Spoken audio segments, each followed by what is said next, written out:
राष्ट्रध्वजाचा अवमान करणाऱ्यांच्या हस्ते ध्वजारोहण होऊ देणार नाही. आमदार यड्रावकर विरोधात आंदोलक आक्रमक. 15 ऑगस्ट रोजी जयसिंगपूर ते शिरोळ तहसीलवर निषेध मोर्चाचा इशारा. सैनिक टाकळी येथील प्रस्तावित एमआयडीसीच्या विरोधात रविवारपासून जयसिंगपूर येथील ऐतिहासिक विक्रमसिंह क्रीडांगणावर ठिय्या आंदोलन करणाऱ्या आंदोलकांनी बुधवारी आक्रमक भूमिका घेतली. राष्ट्रध्वजाचा अवमान केल्याचा आरोप असलेल्या आमदारांच्या समर्थकांवर अद्याप ठोस कारवाई झालेली नाही. त्यामुळे आमदार राजेंद्र पाटील यड्रावकर यांच्या हस्ते 15 ऑगस्टला शिरोळ तालुक्यात राष्ट्रध्वजारोहण होऊ देणार नाही असा इशारा आंदोलकांनी दिला. रविवार 9 ऑगस्ट रोजी आंदोलनादरम्यान आमदार समर्थकांकडून घडलेल्या प्रकाराबाबत आमदारांनी अद्याप दिलगिरी व्यक्त केलेली नाही असा आरोप आंदोलकांनी केला. राष्ट्रध्वजाचा अवमान करून माजी सैनिकांना मारहाण करणाऱ्यांवर कारवाई करण्याची मागणी करूनही संबंधितांना अद्याप अटक झालेली नाही. त्यामुळे पोलीस प्रशासनाच्या भूमिकेवरही आंदोलकांनी तीव्र नाराजी व्यक्त केली. राष्ट्रध्वजाचा अवमान आणि सैनिकांचा अपमान सहन करणार नाही अशी भूमिका घेत आंदोलकांनी प्रशासनाला थेट इशारा दिला आहे. या पार्श्वभूमीवर 15 ऑगस्ट रोजी आंदोलन आणखी तीव्र करण्याचा निर्धार करण्यात आला आहे. दरम्यान बुधवारपासून आंदोलनाची धार वाढवत विक्रमसिंह क्रीडांगण ते शिरोळ तहसील कार्यालय असा निषेध मोर्चा काढण्यात येणार असल्याची माहिती आंदोलकांनी दिली. प्रस्तावित एमआयडीसीचा निर्णय रद्द करण्यासह राष्ट्रध्वजाचा अवमान व सैनिकांना झालेल्या मारहाणी प्रकरणी कठोर कारवाई करण्याची मागणी यावेळी करण्यात येणार आहे. आमदारांच्या समर्थकांवर कारवाई न झाल्यास आणि 15 ऑगस्टपूर्वी प्रशासनाने भूमिका स्पष्ट न केल्यास आंदोलन अधिक तीव्र करण्याचा इशाराही आंदोलकांनी दिला आहे. त्यामुळे स्वातंत्र्य दिनाच्या पार्श्वभूमीवर शिरोळ तालुक्यातील वातावरण तापण्याची शक्यता आहे. Bureau report SR news 24 Jaysingpur.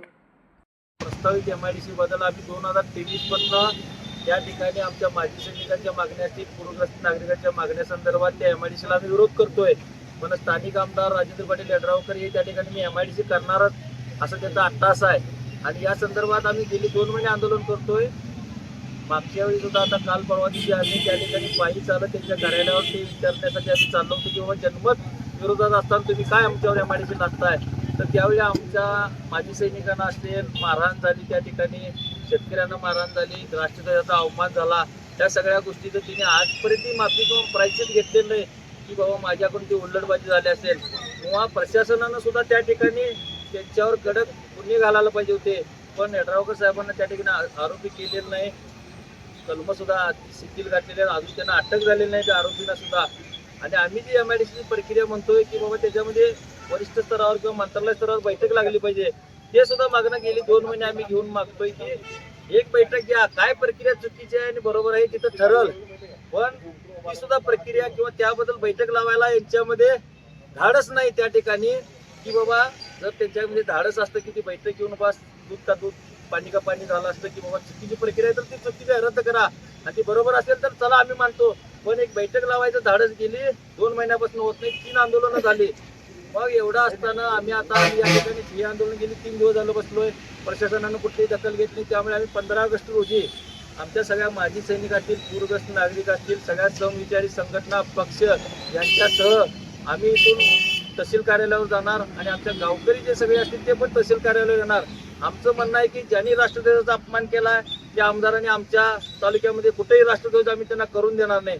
दुसरी गोष्ट आमच्या ज्या मागण्या आहेत त्याच्याबद्दल तुम्ही बैठक लावायची आहे, ती बैठक लावायचं आम्हाला पत्र द्यावं, नाहीतर आम्ही तिथं 12 वाजेपर्यंत बसणार कुठं तहसील कार्यालयावर. आणि ह्यातनं पण काय त्यांनी तोडगा सांगितलं नाही तर आम्ही परत ज्यांनी आमच्यावर एमआयडीसी लागतात त्या आमदारांच्या कार्यालयावर त्यांना विचारा येणार की बाबा जन्मत उलटा असताना तुम्ही का आमच्यावर एमआयडीसी लागताय. माजी सैनिक सांगायला, पूर्वग्रस्त नागरिक सांगायला ते तुम्ही का ऐकत नाही. तुम्ही लोकप्रतिनिधी आहे काय मग हुकुमशाह आहे, याचं उत्तर तुम्ही त्या ठिकाणी द्यायचं. त्यामुळे हे आंदोलन तीव्र स्वरूपात आणि सगळ्या समविचारी पक्षी संघटना आणि माजी सैनिक पूरग्रस्त नागरिकांसह मोठ्या प्रमाणात उग्र स्वरूपात होणार.